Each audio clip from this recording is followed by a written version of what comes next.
specifically means the place of cows, which is, from our external vision at the present time, situated in the Mathura district of Uttar Pradesh. This is specifically Nanda Raja.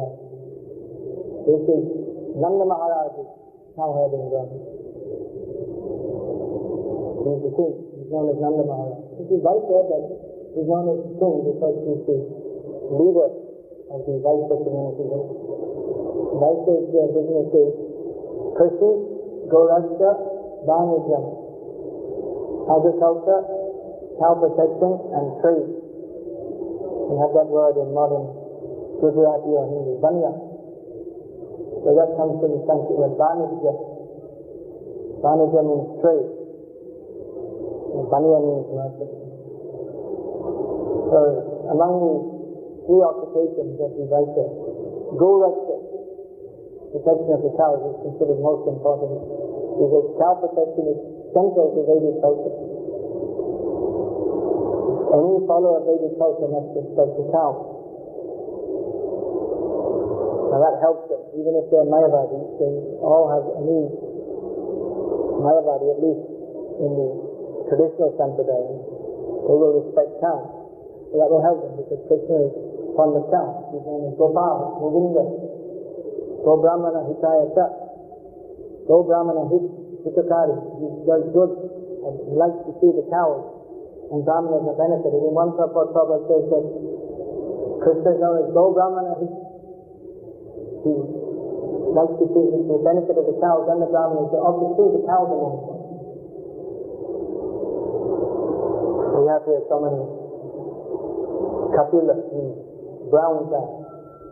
So they're supposed to be the, according to Shastra, they're the most auspicious cows. Dark brown color. So Nanda Maharaj, Vaishya, this is Nandasya Raja. It is his brother. Sometimes we hear of Vrindavan Ishwari or Vrajeshwari, and so on. So that means either Radharani or Yashoda. She's also known as Vrajeshwari. She's known as Vrajeshwari because she's the wife of Nanda Maharaj, who is the ruler or overlord of Vrajabhumi, this place where the cows are protected. So all very nicely getting ready for the appearance of Krishna. Now that Vrajabhumi, that is eternally the residence of Krishna. Krishna has appeared in Vrindavan. But actually Krishna is always in Vrindavan. Vrindavanam Saripshabja the Ekam Padangasta. See, Krishna never goes out of Vrindavan even by one step. Therefore, there's no question of Krishna not being in Vrindavan, and there's no question of Vrindavan not being full of Sarva Samriddhi, Samriddhiman. Riddhi means opulence. Samriddhi means full exhibition of opulence. So Vrindavan here is described here as Sarva Samriddhiman.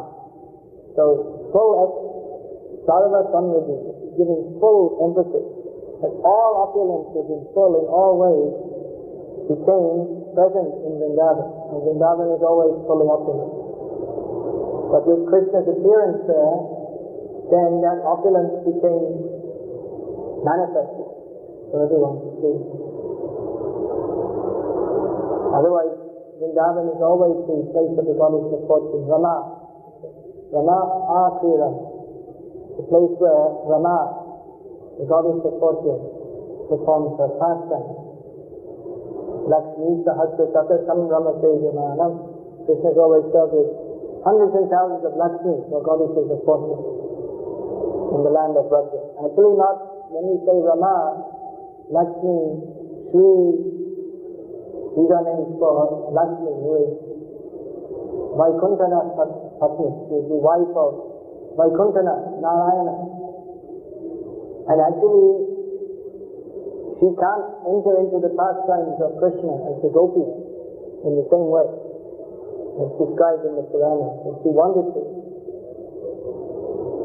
She wanted to join the Rasa Krila, Rasa Lila, but she couldn't do it, despite the following austerities, because there's no way to enter the pastimes of the intimate pastimes of Krishna with the gopis by performing austerities. That is not the method. You can perform austerities as much as you like, even if you are Lakshmi.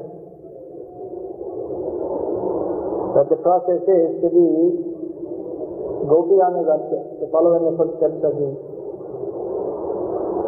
gopis. Gopi anugatya vina aishvarya bhave bhajyaleho na pai gopi bhave. That verse is there in Chaitanya Charitamrita. Oh, I didn't remember it properly. But the essence is there. The gopi anugatya vina is without following in the footsteps of the gopis. If one has aishvarya bhava, the mood of thinking of Krishna in awe and reverence, then even if you worship Krishna, you don't get the position of the gopis. It's not possible, even for Lakshmi. So here it says, Rama Akriram, the place of pastime for the goddess of fortune. So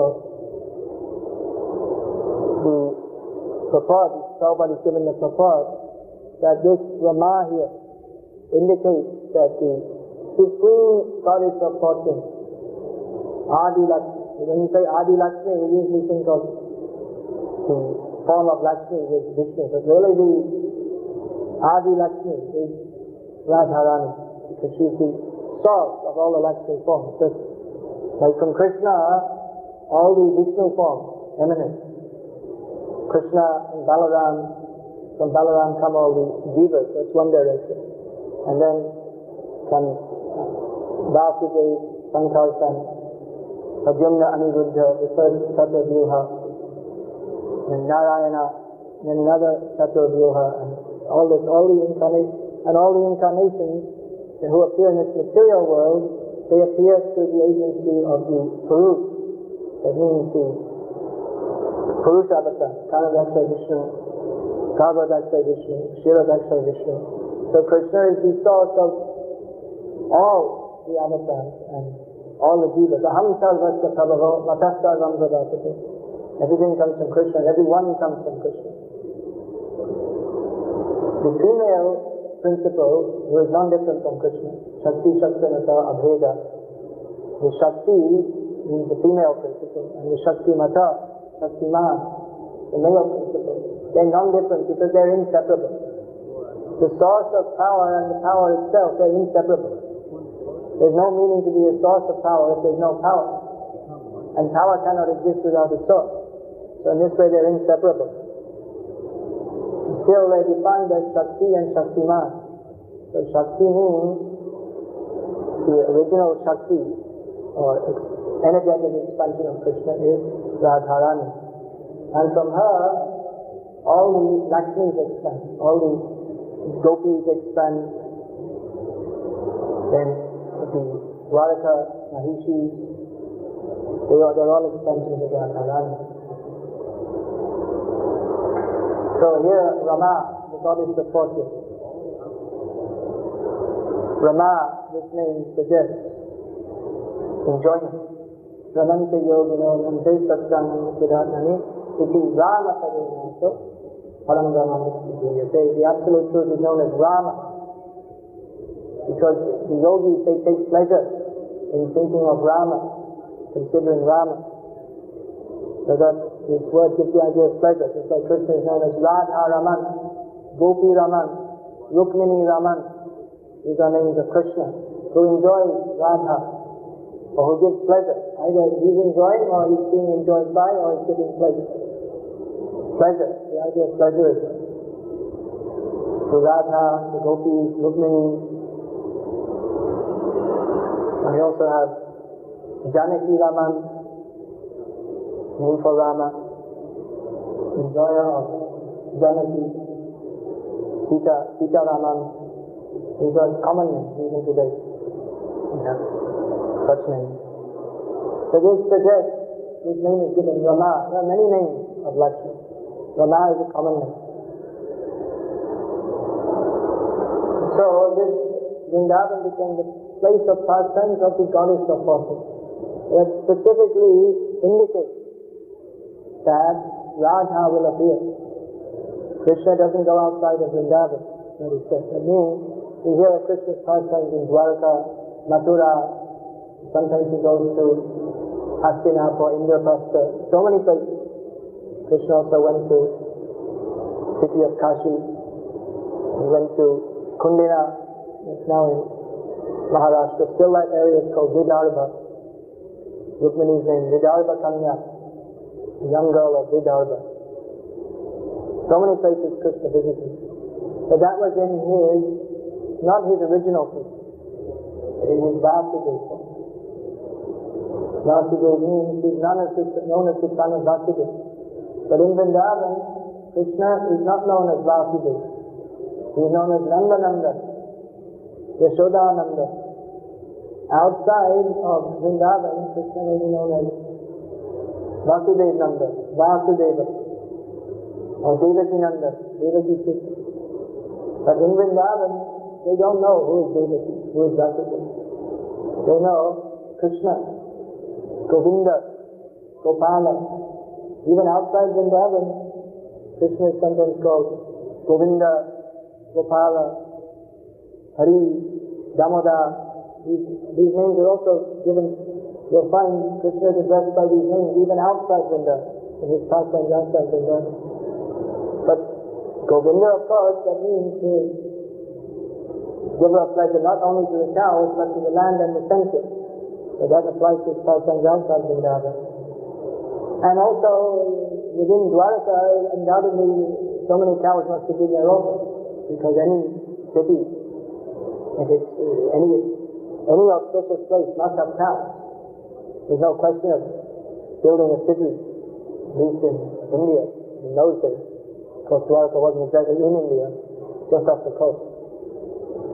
But there must be cows. But Krishna wasn't himself personally looking after cows, because he was in Kshatriya Bhav. He's acting as a Kshatriya. And Krishna is known as Govinda, Gopala, Damoda pastime that takes place specifically in Vrindavan. But even when he goes outside Vrindavan, he may be called Damoda, Giridhari, remembering those pastimes. But Nanda and Krishna, he's only in Vrindavan. So if he's in Vrindavan, what's he doing in Vrindavan? Vrindavan, especially his pastimes are with the Vrajavasi, different quality of pastimes to his pastimes elsewhere. Especially within Vrindavan, everything is special. Sarva Samriddhiman, full of special opulences which are not seen elsewhere.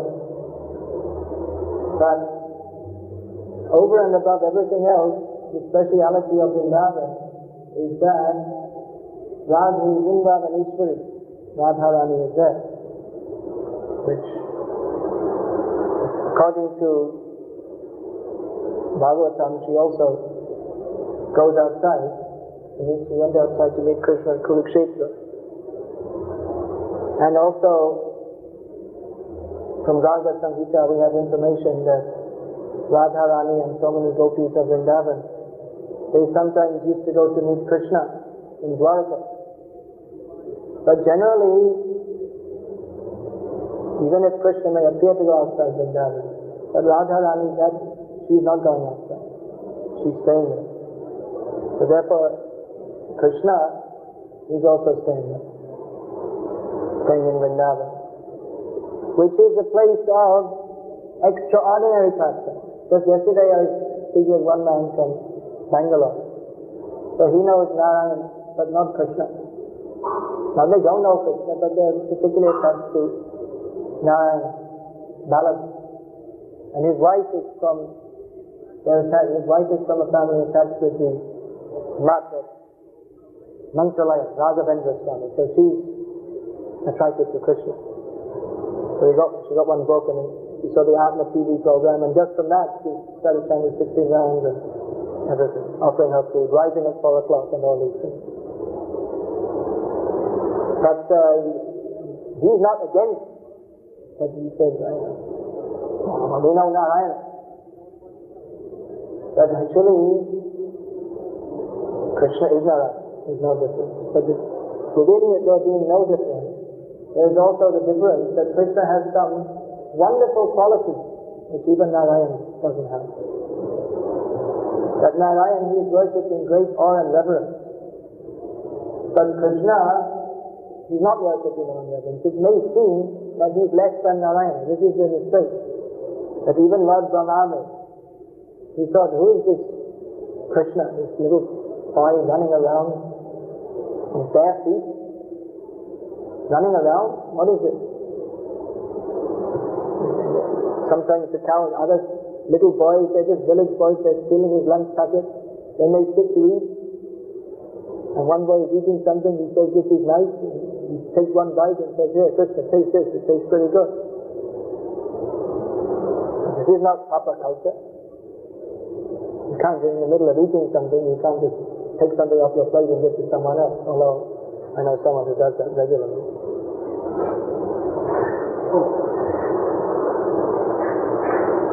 But that's not proper culture. How can you do that? And sometimes you see the gopis are calling Krishna bad names. Lampaka. That every day you're reciting is there. That Radharani is saying to Krishna, I know you're a lampa. I know you're a devotee. It's not a very good word to call someone. And there are so many bad words. What's that word they say in Hindi? Dogla in basket. You don't know that word? Bad word. Someone, it's a bad word. It means basket child. Anyway, maybe I didn't hear it properly. But anyway, there are so many bad words. You don't say that to someone respectable. In America, you might go up to the president and call him all bad words. And now everywhere they have cartoons ridiculing people who are supposed to be respectable. But that's not Vedic culture. Vedic culture, you don't make a cartoon in the newspaper. You don't make some caricature of the king and make him look stupid. No, it's absolutely not done. If you do it, you'll get your head cut off anyway. There's no question to it. But that respectable person is not to be disrespected. And now, who is more respectable than God? He's the most respectable.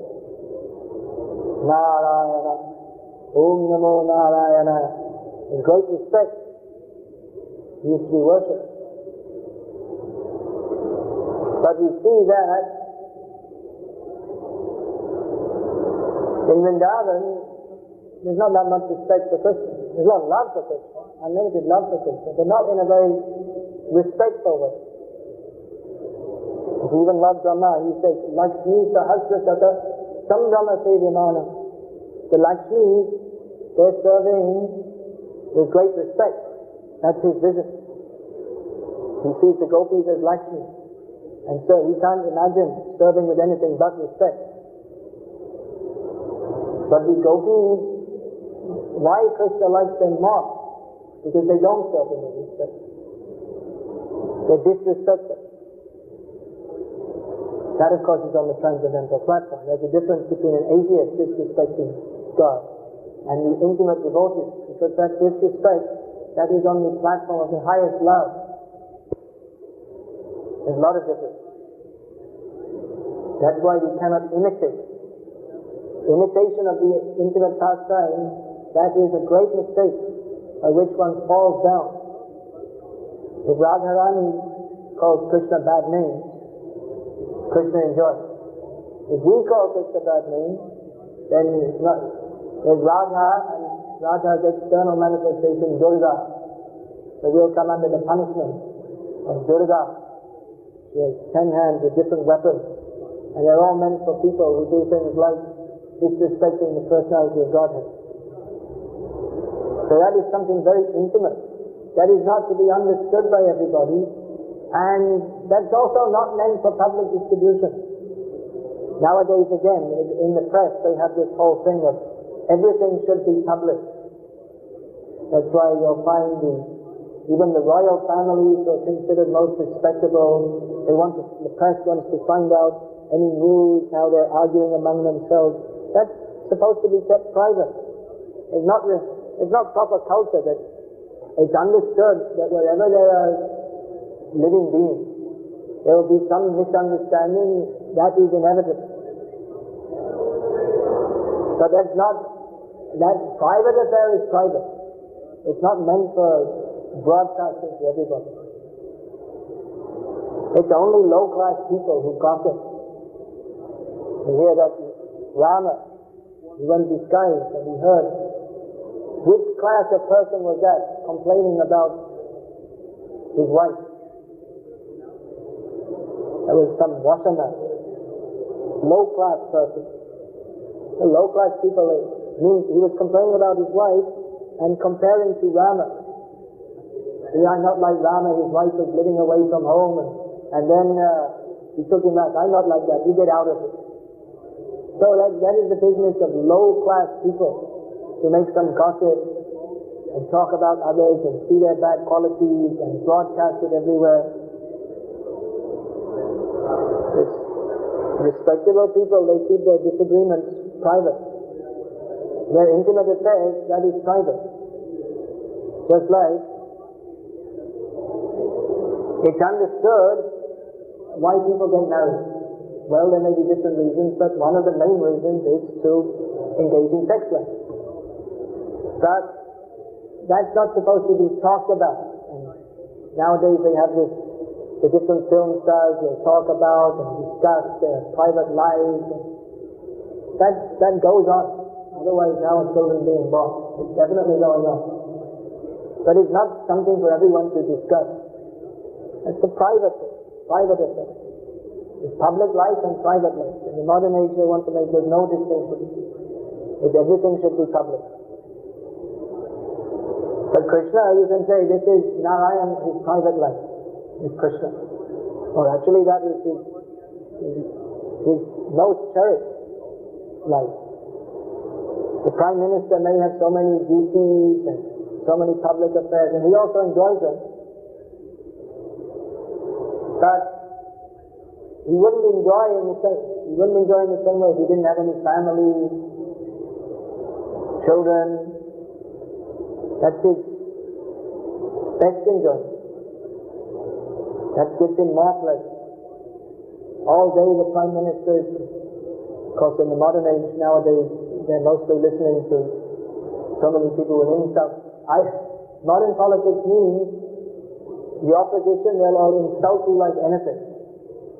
And your own party, especially in India, it's all sycophant. You know what sycophant means? They're simply praising you, and you're so wonderful, and Jai Lalita waddles into town, and people offer her full obeisances. Sonia, all the people, oh, how wonderful, they weren't doing it before.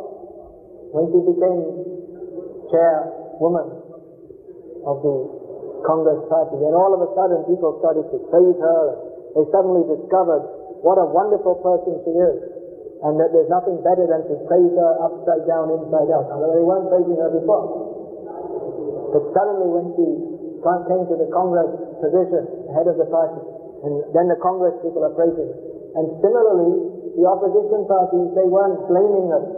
They didn't care. As long as she's a housewife, let her be a housewife. But all of a sudden, when she becomes a pretender to the throne, pretender to the Kursi of the prime ministership of India, then all of a sudden they're blaming her like anything. But, as I say, in traditional life, when there's a Raja, when there's a king, there's no such thing. There's no opposition party. If there is, they have to do it in secret, because they'll get smashed. That's the position. There's one Raja, he's in charge. Keeps power, keeps control. So there's only praise. There's no such thing as allowing the opposition and democracy and everyone should have their opinion. The Raja rules the country, and if you don't like it, you go to another country. Or you try to make a revolution, and if you succeed, and you become the king, otherwise you get your head cut off. That's all. That's the system. Raja, ruled by a king. So although the king may be listening, actually from the very beginning of his king, the Raja, you can imagine what false ego is must say. How do they begin their day? They're woken up, not like some watchman tuck on the door, but They're woken up with music and then some poetry praising the qualities of the king. All day they have to listen. And they have a lot of work also. It's no easy job to be a king. But people are praising them, and it's all formal and official. And Maharaj, Jai Ho, if you see the Mahabharata, when there's any king, whether it's Kamsa or Ugrasen or whoever happens to be on the throne, that Maharaj Jai Ho, Maharaj Jai Ho. So, very formal. So, he liked that. If he didn't like it, he wouldn't be the king. He could also go to the forest, become a yogi. So he likes that. But he likes more when he goes home and his children play with him. Prabhupada told a story, very nice story, of Gladstone, the Prime Minister of Great Britain, when it was great. When he was Prime Minister in the time of Victoria, the Prime Minister of the whole British Empire, the biggest empire the world has seen since the time of Maharaja. So one man had an appointment to see him. He was sitting on a chair outside his office. So he was waiting and waiting and waiting, and he was thinking, I wonder what he's doing. He's the Prime Minister of the whole British Empire. Must be very busy. I wonder whether he's discussing about sending a gunship here and there. That was the British policy. If anyone disagreed with them, they would send one gunship, because the British Empire was built on naval power, because their navy was more strong than anyone else. They were way ahead of anyone else. So anyone disagreed with them, just like in China, they didn't want to cooperate, so they sent a gunship and blasted the Chinese used to keep this like a tied up, blasted their shikas to pieces, and then the Chinese had to agree. So is he discussing where to send the gunship? Or is he discussing how to cut off the thumbs of the weavers in Bengal? Or probably he didn't discuss. That was just left up to the Viceroy. What's he discussing? Big things. Important things. So he looked. Let me have a look and see. Maybe I won't get my appointment, but I should see what Mr. Daniel Gladstone, the head of the British Empire, is doing. So he looked. There were no guards around. So he peeked in the door. Slowly opened the door and peeked in, and there he saw Prime Minister Gladstone, the head of the British Empire, on the floor on his hands and knees, with his young boy, grandson, sitting on his back saying, "Gee up, get up, horse." So the Prime Minister of the British Empire had become a horse. Why? Why should he do that? No doubt he had so many important things to do. But sometimes he likes to play with his grandson. And he becomes subordinate to the grandson in some game. This is game. Jia, that's what you say to a horse. It means get up. Giddy up. Okay. In England it's Jia.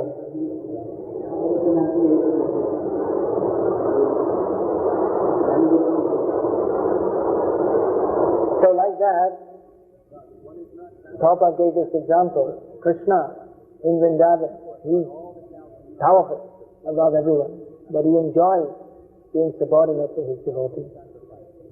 So that's also not for public. Mr. Gladstone won't do that in the House of Commons. If his grandson comes, he won't get down on his hands and knees in the House of Commons. He will maintain his decorum.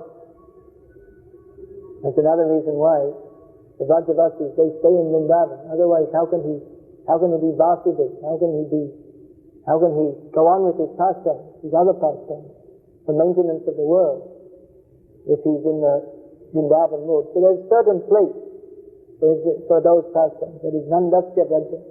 That is the place of Nanda Maharaja, the cowherd arena. So he doesn't perform those pastimes elsewhere. Just like Gladstone, he doesn't get down on his hands and knees to become a horse in the House of Commons. But only when he's privately alone with his own devotees. So this actually is very intimate. That's not for everyone. It's not for discussion with everyone. Daniel Gladstone won't discuss when he goes to a meeting of all the different prime ministers of different countries. He's not going to discuss with them, "Oh, I love my grandson so much. he gets on my back. They also have their grandsons, so they don't discuss like that. There's time and place for everything, even for God. He can do whatever he likes, whenever he likes. But to preserve the sweetness of that intimacy, he performs those pastimes in Nanda. I didn't even come to the point of the Sarva Samrintima, how the opulence of Vrindavan, but anyway, there's unlimited opulence to Krishna's pastimes in so many ways. So, as the power's gone off, I'll finish there and Hare Krishna. Any questions?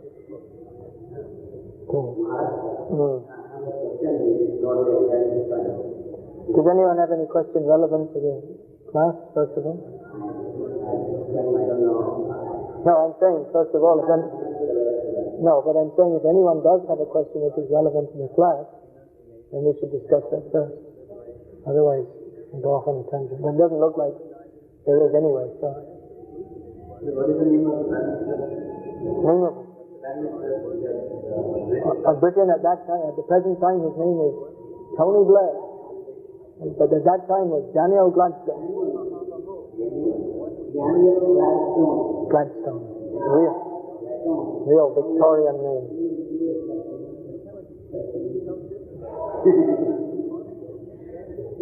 And his big rival was Disraeli, who was a Jew. He was the Prime Minister, yeah. They were, because he was more friends with Victoria, because he knew how to flatter her. Whereas Gladstone was he didn't like her much.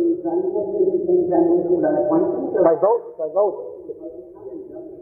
No, at that time there were votes, but women didn't get the vote till later. She was the queen, yeah. And then there was Florence Nightingale, who was unheard of. She left home and went to the Crimea. There was no such thing, but she became glorified for doing. I don't know. I don't think so. In Ireland, up until recently,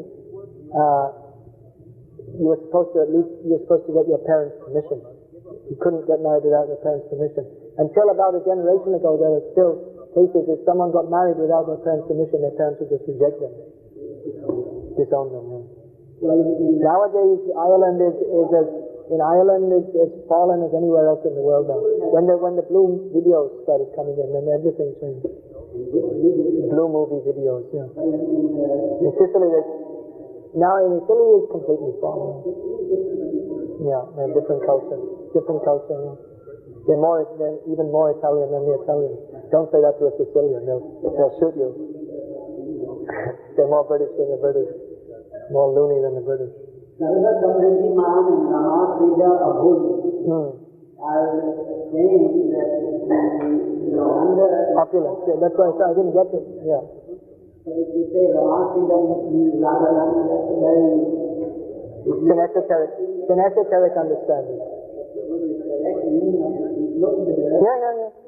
That's that. Means it became very opulent. We can't imagine now because the government policy is to make the city opulent and people in the villages are wretched. Anyone who lives in a village is wretched. We were talking yesterday, I forget where, but in every village, even every village now has some relative in the city. And there's this mass exodus to the cities. And in the last 25 years since I came to India, since you came to India, the population shift has been remarkable. And it's going on. 10% of people who live in the cities are now at 45, 50, or maybe 50. And now they lift the land ceiling, so it's going to get like in the West, where they have huge farms which are run by machines with a few people, just like America. It's very much against the welfare of the ordinary person. Another reason they're so poor in the village is because of government policy. They fix the price. The government fixed the prices for the produce. Well, they're supposed to be because they've rigged the whole economy with fertilizer and everything. Yeah. And the whole idea of industry was just to make more and more business. And business existed for thousands of years without industry. And people were rich. Why were the British, the Danish, the Portuguese, the Dutch, the French, they were all coming around to India? They came around Africa, missing Africa to come to India, because India was so rich. So rich, yeah. So their riches was, they had gold, jewels, not bank balance, paper money in the bank. Gold, jewels, silk, profuse milk products. They could throw at each other. Yeah. Dhanavan, Dhanavan, Dhanavan, Dhanyavan, Dhanavan. That's all I used to call that. Who's got grains and who's got cows. They are rich. It's hard to conceptualize how it used to be when we don't see it now. But, some people were poor, like for instance, Shudras were not supposed to have any money. Well, there were rich Shudras also. Oh. It's not this time, but in the last 200 years, there were well-to-do Shudras who owned land and,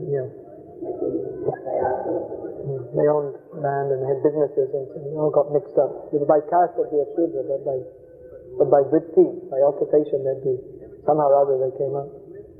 I guess if there was some intelligent Shudra, they'd be brought up by their master, whoever it was, and they could flourish in that way. One thing we don't see in history is a lot of changing of caste. That's probably popular. No. Generally it's understood that the son of a Brahmin would be a Brahmin. Generally. Otherwise, why is that story there of... that story is there in the Upanishads. Who's that? Gautam and what's the boy's name? Gautam, Satyakam Jabala, yeah. So why is that story shows that it actually wasn't a very common thing. The fact that he accepted and it's mentioned in the Upanishads means that it was actually, it was showing the principle, but practically it wasn't very common. What was your question? Lord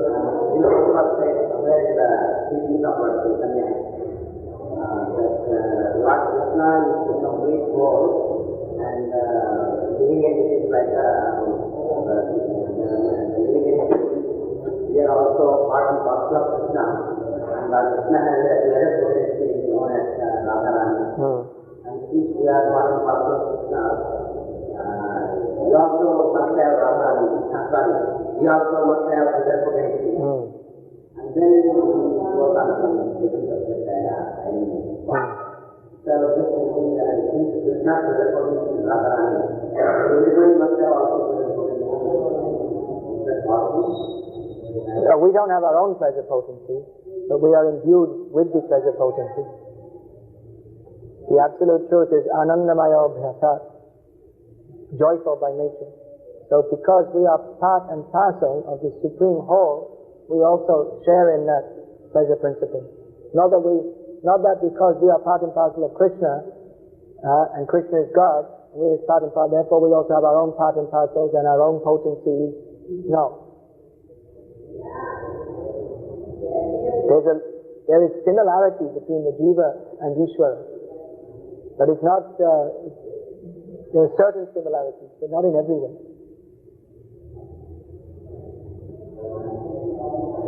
Although in one sense it could be so. The Jiva in the material world, he's imitating God. So he also sometimes in Bengal someone will introduce, this is my Shakti, means his wife. No, it's not, it's not he's trying to say that I'm Bhagavan and this is Radha. Not like that, it's just language, that's all. And that's also said that behind every great man is a woman. So that's also accepted. The woman is the Shakti of the man. Prabhupada comments on that most men need a woman to get them going. They need some Shakti. They need some inspiration. Someone who's inspired from the platform of the transcendental Shakti, Paraprakriti, then he doesn't need the inspiration from woman. But someone who's not getting so much inspiration from the Antaranga Shakti, then he could take some inspiration from the Bahiranga Shakti, who is personified by woman. So that is understood. Why will the Kshatriya perform his duty and conquer? It's all, the woman gives inspiration. to do all these things? Why do people work hard in a factory to maintain their family? The wife is there, hey, go out and get some money, bring some money.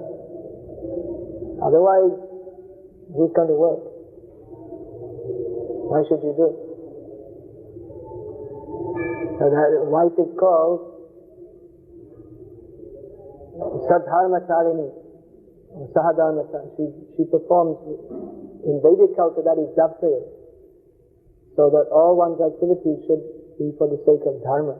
So the wife performs. Together they perform religious activities. That means in Vedic culture, when we say dharma, that doesn't mean only performing fire sacrifices or something like that, but everything, your work, everything you do. You have your Swadharma, Brahma Dharma, Kshatriya Dharma, Vaishya Dharma, Shudra Dharma. And for women there is three dharma to serve the husband. So she serves him, she inspires him also. A bad wife will inspire a man to become a rascal. A good wife will inspire a husband to be saintly, righteous. The woman is Shakti, very powerful.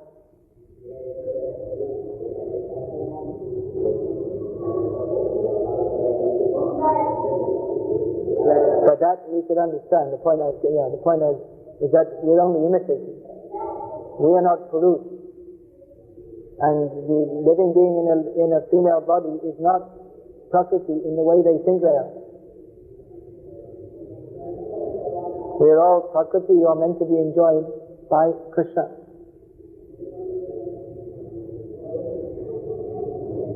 So in illusion we may appear to have our potencies and our expansions, like our children, our property, but actually nothing belongs to us. It's all Krishna's potency.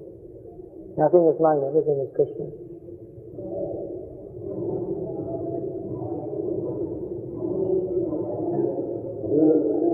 The spiritual master is also encouraged by spiritual advanced disciples. Spiritual master is encouraged by spiritual advanced disciples, yes? Yes, why not? Yes, Prabhupada said so many times, I'm inspired, I'm encouraged. And then he said, if you don't print my books fast enough, then I become discouraged. He was going ahead, translating more and more, and the disciples weren't keeping up with the printing, with getting it, because it's a big job to go from Prabhupada's dictation to come out with Srimad Bhagavatam, with Sanskrit fonts and then English diacritical marks and fully edited and printed without mistakes, big paintings, it's a big job. So when the disciples were falling down, Prabhupada said, I become discouraged. So then he ordered 17 books are due to be printed, 15 volumes of Chaitanya Charitamrita, 2 of Bhagavatam, do it in 2 months. Impossible. Impossible is a word in a fool dictionary. Do it.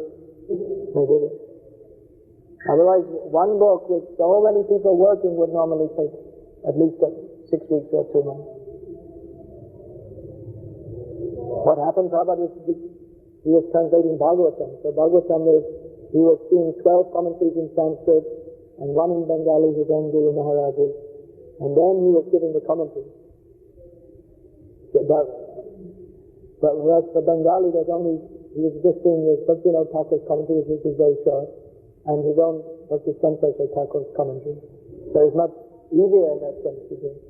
And also Bengali is a much easier language than Sanskrit. Sometimes in Sanskrit, Prabhupada had his assistants to help with Sanskrit. So Prabhupada is just dictating and going ahead like anything, making the book. And killers of many people, Pol Pot in Kampuchea and in Serbia, you have some famous guy in Tokyo, Serb, one of your people, I don't know his name. It's becoming so normal these days to be with genocide that you don't get famous by doing it anymore. You have to do something more sensational. So you can imagine that all of these demons are all much more nasty than Stalin and Hitler put together. They're all on the surface of the earth at the same time. Therefore, the earth prays. to Lord Brahma, please help. You put this whole universe together, now you better help us out. You made the demons as well as us, we're the devotees, so you better help us out. There's so many demons, including my own son, I can't control him. Bhumaka, big demon. You do something about it. So the something that was done was that Krishna appeared in this world. When the Lord appears, he appears with many, many devotees.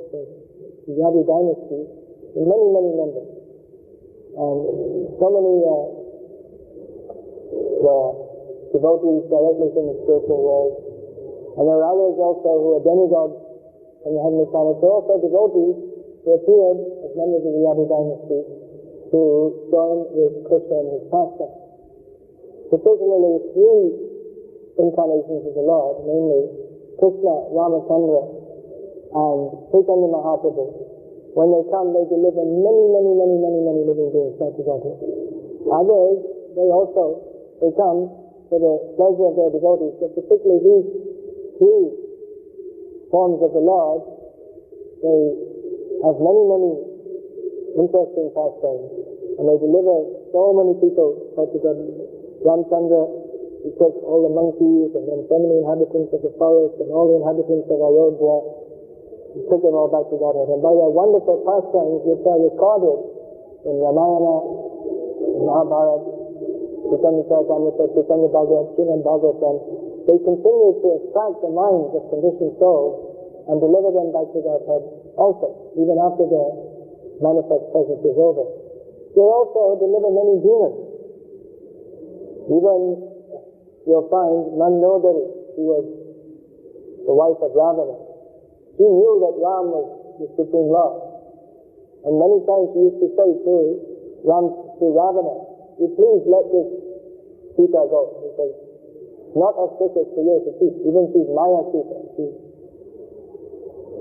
not exactly the internal potency of the Lord, which Ravana cannot touch. But it's very inauspicious.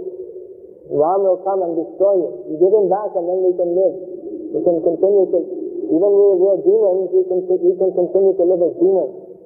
But if you don't let him go, then you won't even be able to live as a demon. But Ravana, being a demon, never cared for Ram. He said, he's just a man. I can't be killed by a man, I'm a big demon. So eventually, of course, Ram did kill Ravana. And then Nandodari said, thank you very much for killing him. She said to Ram, thank you. You liberated him. I'm glad you killed him. Someone has to kill him. That's a disturbance. You are very merciful to him. You killed him. Similarly, Marichi, when he was requested by Ravana, that you take the form of a deer and you entice Ram away from Sita, so that I can kidnap her. And Marichi said, you're a rogue.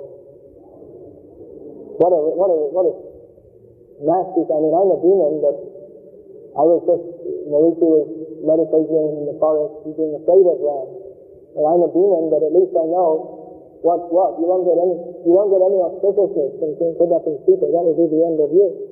But he said that anyway, I know you're such a puffed up demon that you don't listen to anybody. So I'll follow your order. If I don't follow your order, you'll kill me. And if I do follow your order, Ram will kill me. I'll be killed by Ram rather than you. If I get killed by you, I'll just have to I'll simply go to hell. But if I'm killed by Ram, I'll be liberated. So Krishna kills so many things. Krishna, Ram, all these avatars, not all, but many of them, they kill many demons. Even not all of them. The Raman days, we don't have any information of him killing any demons. But he was involved in so many crooked activities, which later there was a big fight between the demons and the demigods, and so many demons got killed by this sweet little Brahmin boy. Big fight ensued after his getting involved in the affairs between the demigods and the demons. So, here's a list of big demons, not little demons, big demons, serious demons, firmly committed to the demoniac way of life, and very powerful also. They all appeared on the earth at this time, and they were all killed by Krishna or by his devotees. To be killed by the devotees of Krishna is also a sin. And that doesn't mean that we should say, I'm a devotee, let me go and kill a few people. No. In this age, you have to kill by killing the demoniac mentality. It's a good idea to start with our own demoniac mentality. If you're going to kill, like killing demons, maybe we'll be on the list too, you don't know. So all these demons, they got killed either by Krishna directly, or many demons were killed by, especially by Bhima and Arjuna. What is that in Gita? Duryodhana points out. Bhima Arjuna Vivastita. The opposite army that is protected by Bhima and Arjuna. These are the two big warriors on the Pandava side. Duryodhana thought that these are the only two obstacles. If these two are cleared out, Bhima and Arjuna, then there's no problem. Yudhishthira, we can knock him over, no problem there. Sahadeva, Nakul, they're just boys. They're young. They're always just like young boys. Very young. They're not so proud. They're just the sons of physicians after all. They always, in this way, they always look down. Although, actually, in the fight, Sahadeva especially, at one point he killed so many.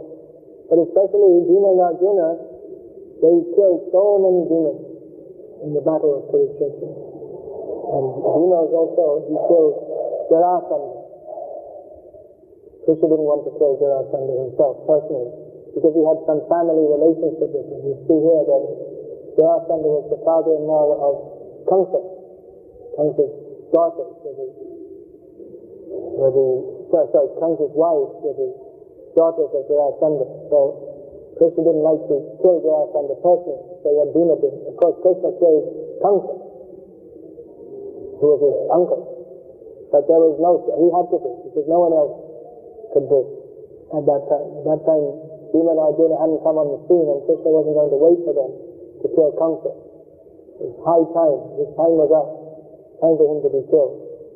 But then others, you see, the brothers of Kamsa, they were killed by Baladeva.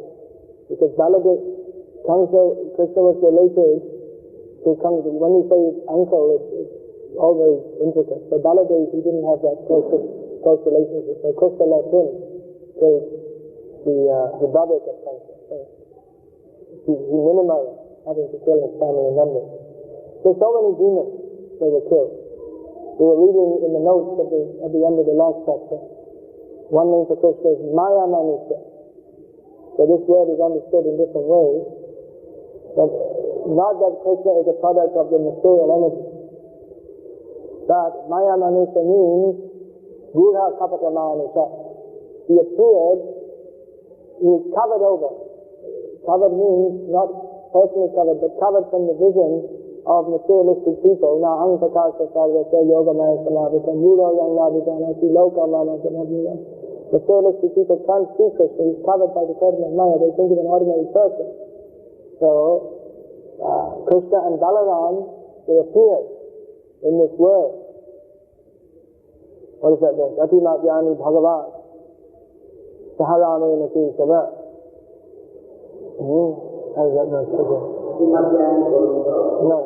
No, another verse from Bhagavatam. I just can't remember the first line. Saharame Nati Sava Atimatyani Bhagavan Guha Kapatamanusha. It says that Krishna and Balaram appeared, although they performed many superhuman activities, but they appeared to the materialistic people to be ordinary people. In this way, they cheated them by thinking, because the ordinary people, they thought Krishna and Balaram were just ordinary like us, like Shishupal used to think that somehow or other he managed to kill so many demons. It was just by luck, by chance. So the demons, even though they saw Krishna's greatness, they couldn't appreciate it. Now another meaning of Maya Manusha, another meaning of the word Maya is mercy. So Krishna comes to give mercy to even big demons. Who would be merciful to demons? You simply want them punished. They're so bad. Putana was so nasty. She used to kill babies. Now you may ask that why is it then that you see Krishna is playing with all his cowherd boys. How is it they were all still living if Putana was killing all the babies? She didn't get them. By the power of Yoga Maya, she didn't get them. So Kamsa sent Putana out, kill all the young born children. But what happened is, she didn't, by the power of Yoga Maya, she didn't find her way to the houses of the, even though he told her that you specifically you should go to Gokul, but she didn't make it there until she came to kill Krishna. And she didn't kill Krishna, she got killed by Krishna. So what happened, she found out all the young babies in the demoniac people's houses. So his sending out Putana to kill all the babies backfired on Kamsa, because so many children of the demons were killed.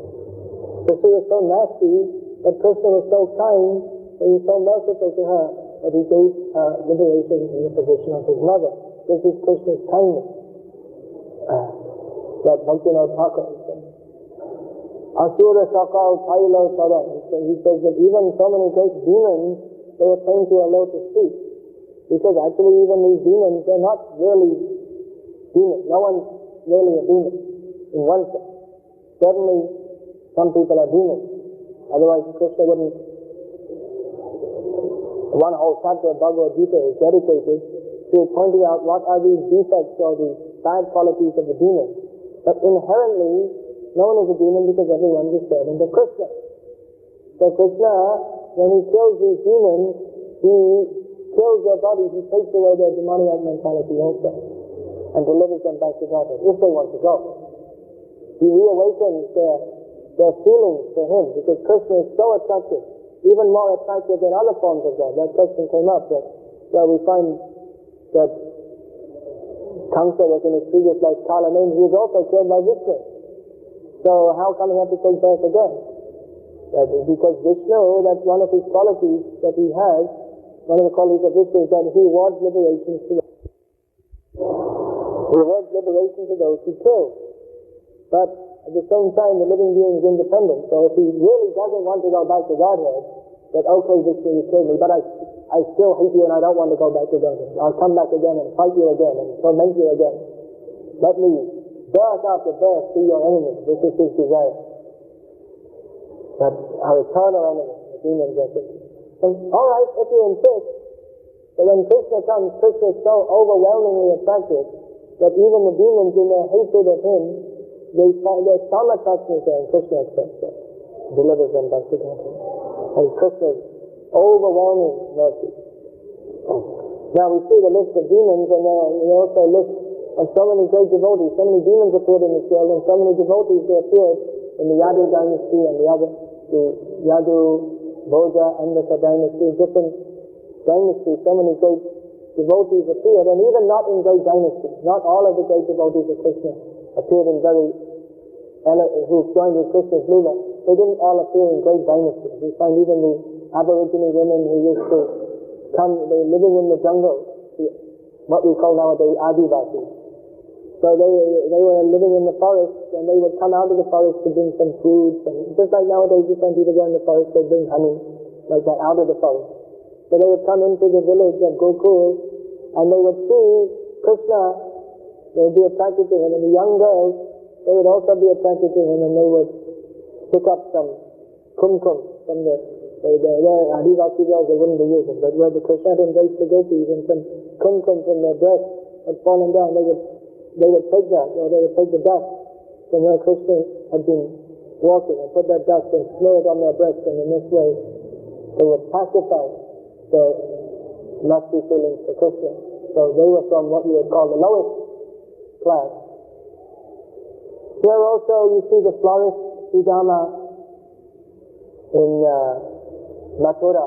When Krishna went to Mathura, there were some devotees there, just like you see here, some members of the Yadu dynasty, they continued to live with Akrura as his nominal friend. They pretended to be friends. Like Akrura, he was supposed to be the friend of Kamsa. Kamsa said, "You're my good friend." But actually Akrura, he didn't like Kamsa at all. But he was living in Mathura, just he thought, I'll be close to Krishna, maybe I'll get a chance to see Krishna. He didn't want to run away.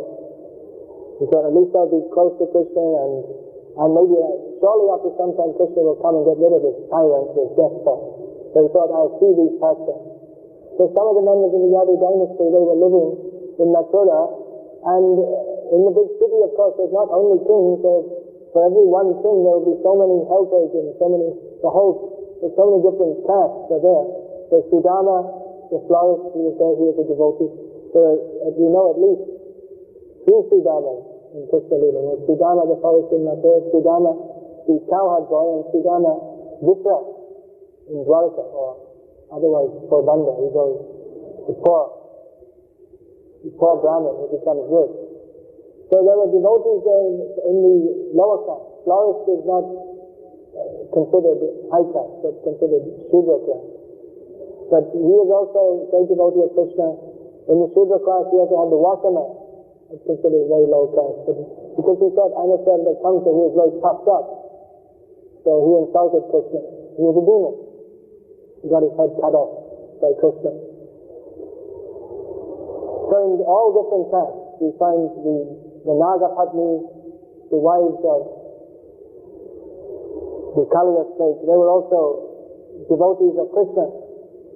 They were not born in a very high lineage. Of course, among the snakes, they also have there's the Naga Loka, which is below this earth planet, where the snakes, certain demoniac species, they're snakes, so they have intelligence and they have kings and different castes and everything. And they can take human forms. Even Arjuna married Ulipi, I think her name was. No, Ulipi, the snake wife. Ulipi, the snake wife of Arjuna. So there are so many different devotees in different backgrounds. They came and appeared in these pastimes, and so many demons also. Now we hear that there are many eternal devotees of Krishna who appear with Krishna in his pastimes. Just like the Pandavas, they're considered to be eternal devotees of Krishna who specifically appear to assist his pastimes in this material world. And there are many other devotees who, they come from Golok Vrindavan. Yashoda comes from Golok Vrindavan. Even Devaki and Vasudeva, the eternal associates of the Lord in the spiritual world. Sometimes it's asked that previously it's described that Devaki and Vasudeva, Yashoda and Nanda in previous verse, they performed austerities by which they could take the position of Krishna's mother and father. Then how is it that they are eternal devotees of the Lord if they were performing austerities to take this position? It appears that they were devotees and in this material world, and they had some desire to have the Lord as their son, and they performed austerities, and they got him as their son.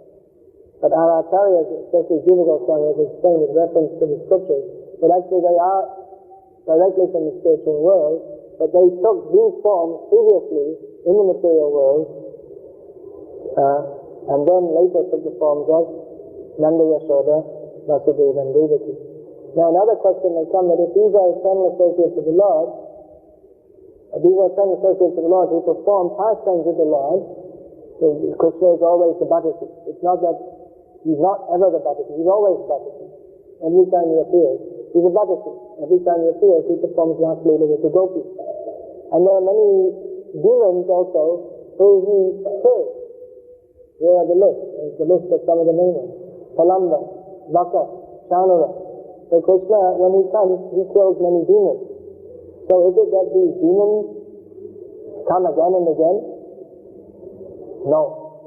It's not that, if that was the case, then it would mean that these demons, they were Jiva, Krishna, and Nitya-Shatri. They would be the eternal enemy of Krishna. But that's not the fact, because the eternal position of the living being is to be the servant of Krishna. We see that these demons were liberated and went back to Godhead.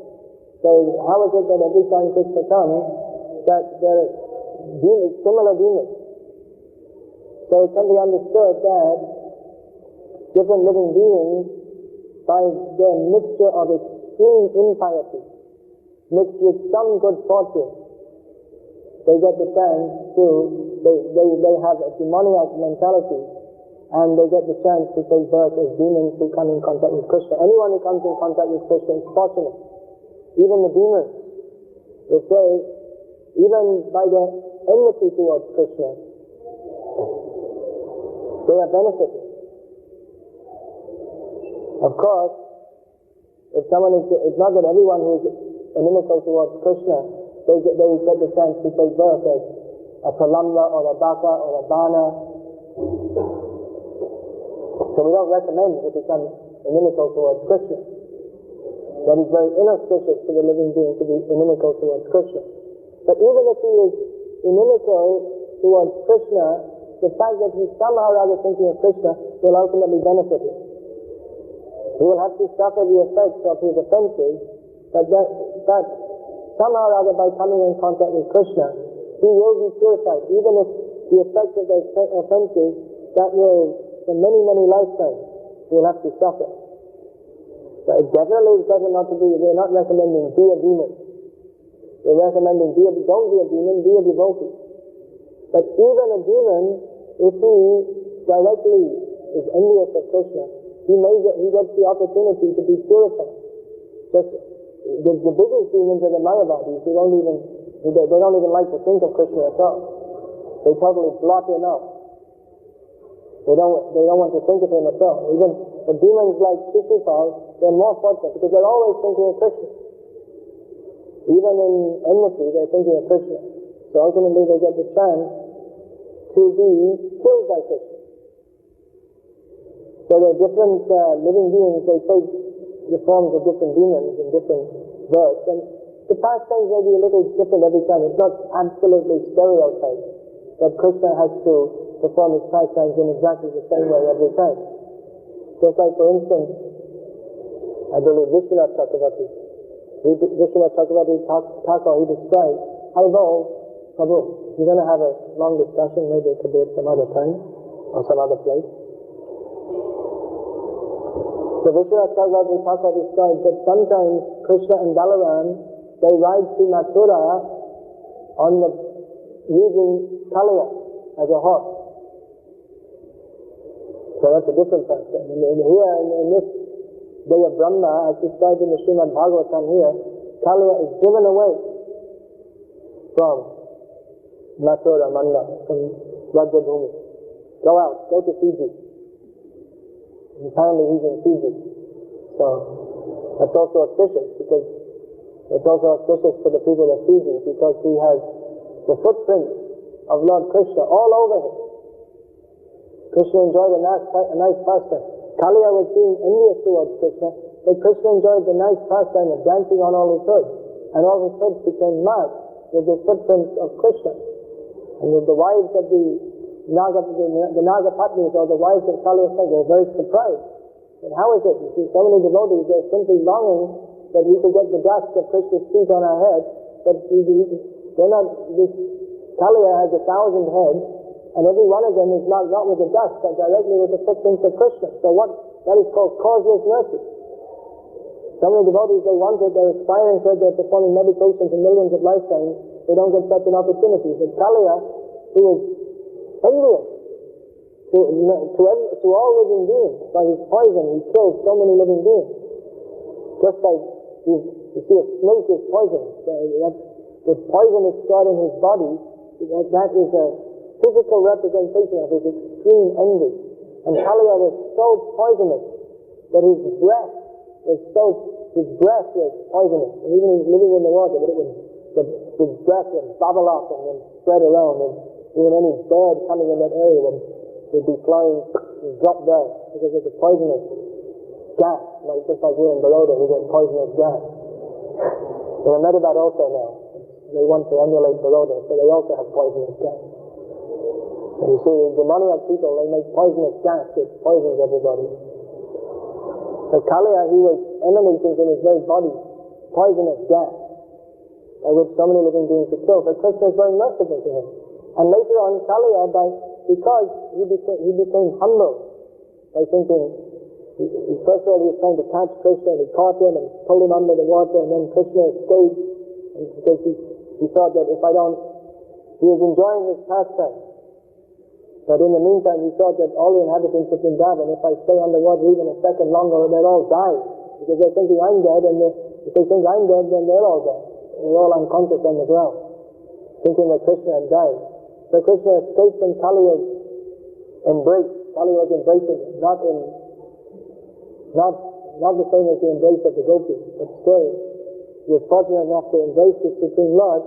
When Krishna came up and Krishna was dancing on his head, and Kaliya was with so many tentacles, and he was thinking, Krishna was dancing on this one with a few heads to try and catch him. In the meantime, Krishna would jump up on that one, and this way Kaliya became bewildered. And eventually he realized, wait a minute, I can't win, I'm losing. Then he surrendered to Krishna, became a great devotee. And all the unseen to the other inhabitants of Vrindavan, all the gopis, they also came up and said, hey, you were dancing like that, but we didn't enjoy. We also want to enjoy. When you're dancing, you should dance with us.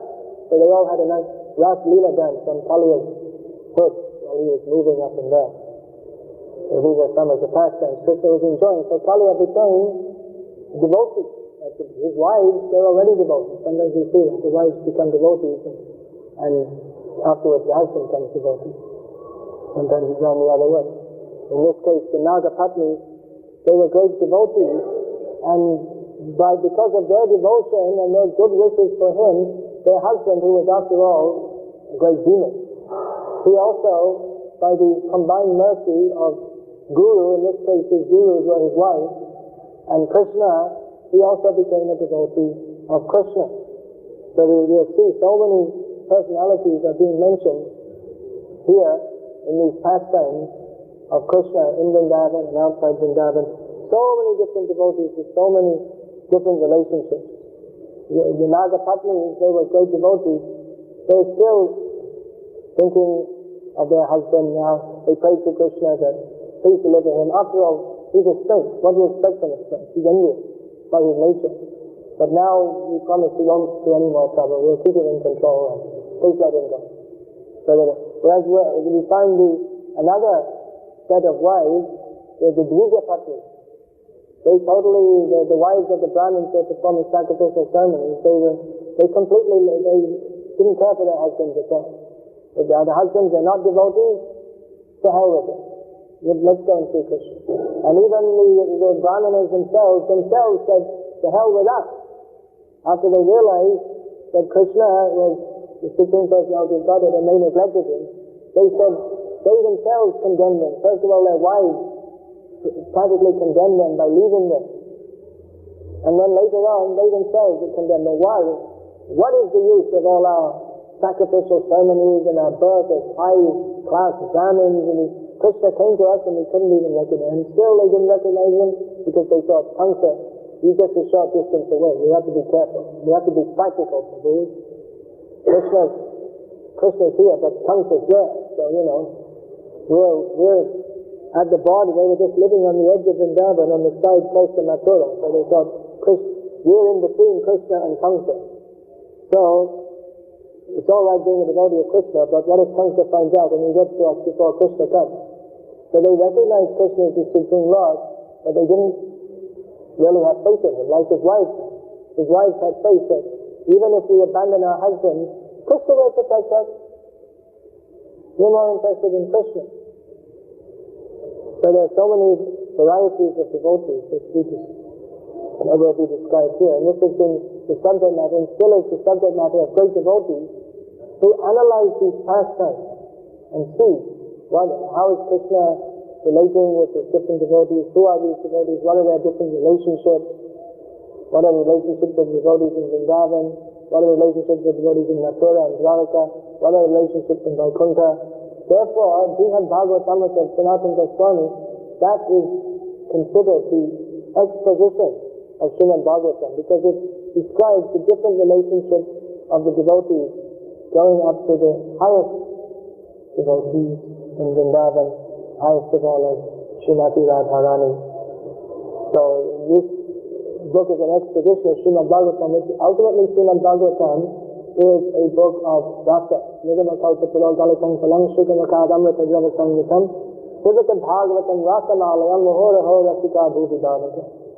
Bhagavatam explains in Bhagavad Tattva Vijnanam, the philosophy of the absolute truth, that over and above and beyond that, the ultimate limit of rasa, the ultimate limit of philosophy is to appreciate the rasa, the pastimes of Krishna. Even to understand the rasa, that there's also philosophy to understand that. Rasa is also to be understood analytically and philosophically. It's to be experienced, but it's to be understood analytically and philosophically. Therefore we find that in Bhakti Rasamrita Sindhu, the ocean of the nectar of rasa, Bhakti Rasa, that Rupa Goswami, he analyzes what are the different rasas and what is rasa bhav, what are contradictory rasas, which should not be attended as contradictory. They don't bring pleasure to Krishna. So Srimad Bhagavatam establishes what is the correct philosophy and what is rasa, and these are to be properly understood.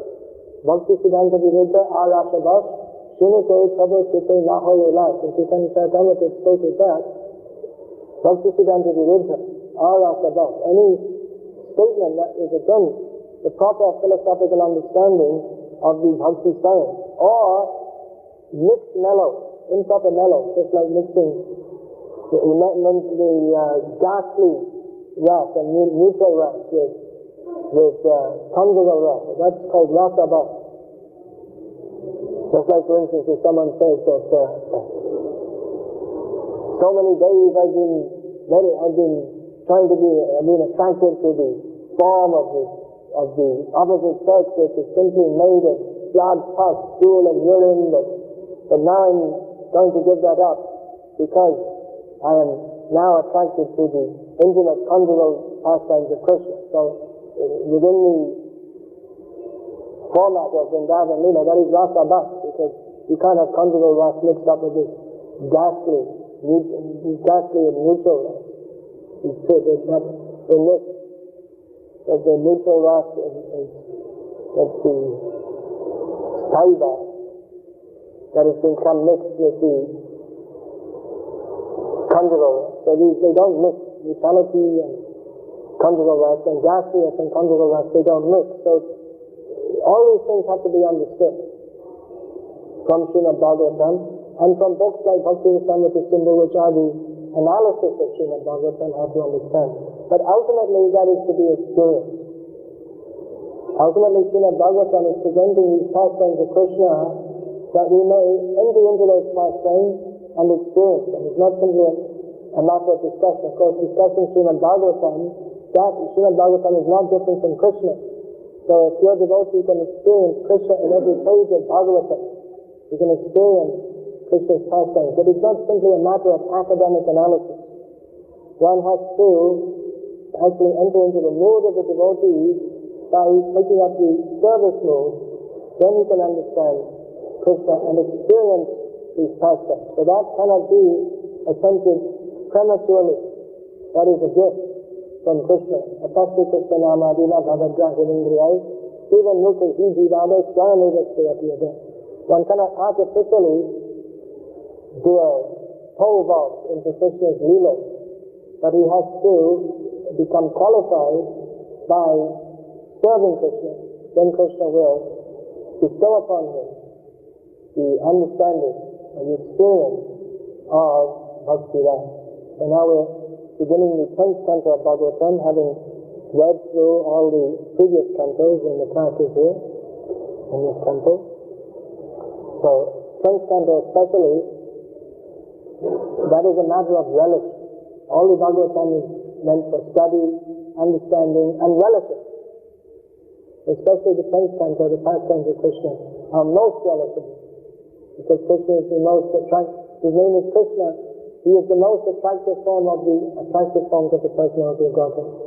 So these 10th canto pastimes, they're the subject matter of relish, particularly by the Rasika Bhakti, those who are experiencing those rasas. But all classes of people can enjoy hearing about Krishna, with the exception of two classes of people. They will not relish the pastimes of Krishna. That is described at the beginning of the previous chapter. They are Pasugna, the animal killer, or the killer of the soul, namely the Mayavadi. they will not relish the pastimes of Krishna. But everybody else, they can relish these pastimes, they can take pleasure in hearing the pastimes of Krishna. Therefore, Prabhupada presented Krishna books, the pastimes of Krishna in the 10th canto with philosophical explanations, so people might not misunderstood, and had them widely distributed so that people can have some attraction for Krishna. Because by hearing about Krishna, the result is that you go to Krishna, Shrivanti, Jayanti, Vinanti, Adhishwata, Smaranti, Nandanti, Tadehitam Janaha. Ta'eva Prashanta Tirena Chavakam Bhavapravaho Paramang Padam Bhujam. Kunti Devi presents very nice analysis that she says, my dear Krishna, those who hear about your pastime, or glorify your pastime, or remember your pastime, or take pleasure in others doing so, certainly see your lotus feet, and therefore they will never again have to see repeated birth and death. So this is the benefit of Krishna's pastime. Actually we're supposed to discuss Krishna's pastime. There's so much philosophy to be discussed, but our goal or our desire, our aim is to discuss Hari Katha, of which there's philosophy, there's description of the form of Krishna, and specifically discussion of the pastimes of Krishna. They're very pleasing. Manodhirana, they're very pleasing to hear.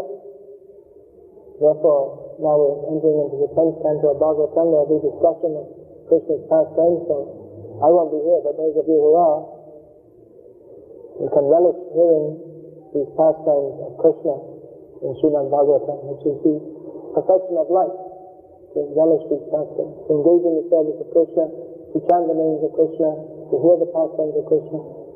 All these activities are on the platform, they're on the perfectional platform. So we may not have reached the perfectional platform of appreciation of what it means to serve Krishna, what it means to chant his name, what it means to hear his pastimes. But these activities, they're activities on the perfectional platform. The perfected souls, they like to hear about Krishna. And even those who are not perfected but are trying to be perfected, they also like to hear about Krishna. And as they cultivate that relish for hearing about Krishna, they become perfect. Hare Krishna. Any questions? Comments? You have to speak louder because it's quite a long way back there.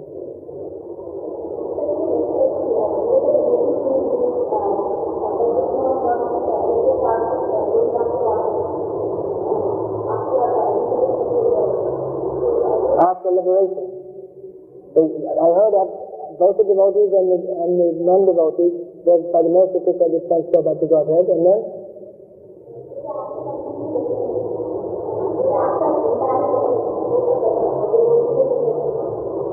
what is completely different? The activity. Their attitude towards Krishna is different, yes? Well, that is the mercy of Krishna.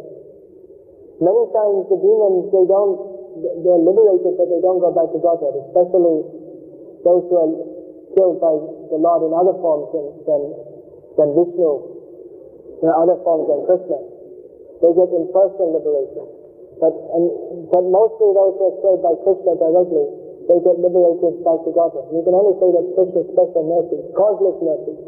Causeless mercy means, if you say what is the reason, then the word causeless means ahaitiki. It means without any hetu, without any particular cause, other than Krishna's mercy. That is his mercy. Causeless mercy. They may not get a position as exalted as the devotee. They get some devotional position. But Putana took the position of mother, not the position of Mother Yashoda. But she got the position of mother. Therefore, that famous verse is there. Who spoke that? Uddhava. He said, who should I take shelter of? Who can be more merciful than Krishna? Just see how merciful Krishna is. So the understanding is that how merciful he is because he gave Putana the position of his mother. Now the understanding is that all these demons, they also had some attraction to Krishna. And Krishna, after killing them, he took away all their offenses and all their sinful activities, and what was left, a little bit of attraction to Krishna, Krishna magnified that and gave them the position as his devotee. Now, in the case of Putana, it's described, in her previous life, she was the sister of Bali Maharaja. Her name was Ratnamala. So when Vaman Day first came, she saw, oh, what a nice little boy. So sweet and cute and beautiful. She thought, who is that lucky woman who was suckled in at her breast? I wish I could also have the opportunity. She had a motherly feeling towards him. But then later when Vaman gave, cheated Bali Maharaj and took everything away from him, superficially cheated him. She, along with all the other demons, apart from Bali Maharaj and Prahlad Maharaj, became very angry. Because that is the nature of the demons, they are against Vishnu.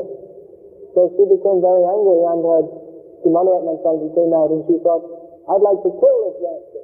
He came as a nice little boy, but he is going to cheat us. So in the next life she got the opportunity of Putana to attempt what is not possible anyway, to kill him. So after she was killed by Krishna, Krishna remembered that after all, she did at one point have some loving feelings towards me. So Krishna remembered, she wanted to be my mother. All right, let her be my mother. So that is the mercy of Krishna. He takes the good side, not the bad side. He thought that she had some motherly feeling, let me accept her. And the bad thing, all right, cut that out. But what is the good thing? Accept her. So that is devotees, especially devotees in the preachers of Krishna consciousness. That is their expertise also, because we can't think that anyone we meet will be a devotee. We have to meet so many demoniac people in our preaching. So if the devotee, the very expert devotee can find some inclination to serve Krishna, and if he can bring that out, he can make the demons into devotees. That is the gift from Krishna, if he can do that.